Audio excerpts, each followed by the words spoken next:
Welcome to Sri சமையல். இன்னைக்கு சாமை பொங்கல் செய்ய போறேன். வாங்க எப்படி செய்யறதுன்னு பார்க்கலாம். ஒரு டம்ளர் சாமை அரிசி, அரை டம்ளர் பாசி பருப்பு. இப்போ இதை ஒரு 4 முறை வாஷ் பண்ணி எடுத்துக்கலாம். இப்போ 4 முறை வாஷ் பண்ணியாச்சு. இப்போ இதை குக்கரில் மாற்றிக்கலாம். இப்போ நம்ம 6 டம்ளர் தண்ணி சேர்த்துக்கலாம்.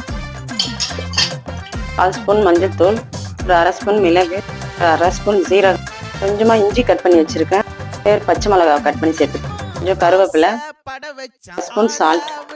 இப்போ மூடி ஒரு 3 விசில் வச்சுக்கலாம். ஓப்பன் பண்ணி பார்க்கலாம். பொங்கல் சூப்பராக வெந்து பாருங்க. 1 ஸ்பூன் நெய்யும் 2 ஸ்பூன் ஆயில் ஊற்றிக்கோங்க. 1 ஸ்பூன் மிளகு, 1 ஸ்பூன் ஜீரகம், கொஞ்சமாக இஞ்சி, பெருங்காயத்தூள் சேர்த்துக்கோங்க. இப்போ பொங்கலில் நம்ம இதை சேர்த்துக்கலாம். சூப்பரா பொங்கல் ரெடி ஆயிட்டு பாருங்க. நீங்களும் உங்க வீட்டுல இது மாதிரி செஞ்சு பார்த்துட்டு எப்படி இருக்குன்னு கமெண்ட் பண்ணுங்க. இந்த வீடியோ பிடிச்சிருந்தா லைக் பண்ணுங்க, ஷேர் பண்ணுங்க, சப்ஸ்கிரைப் பண்ணுங்க.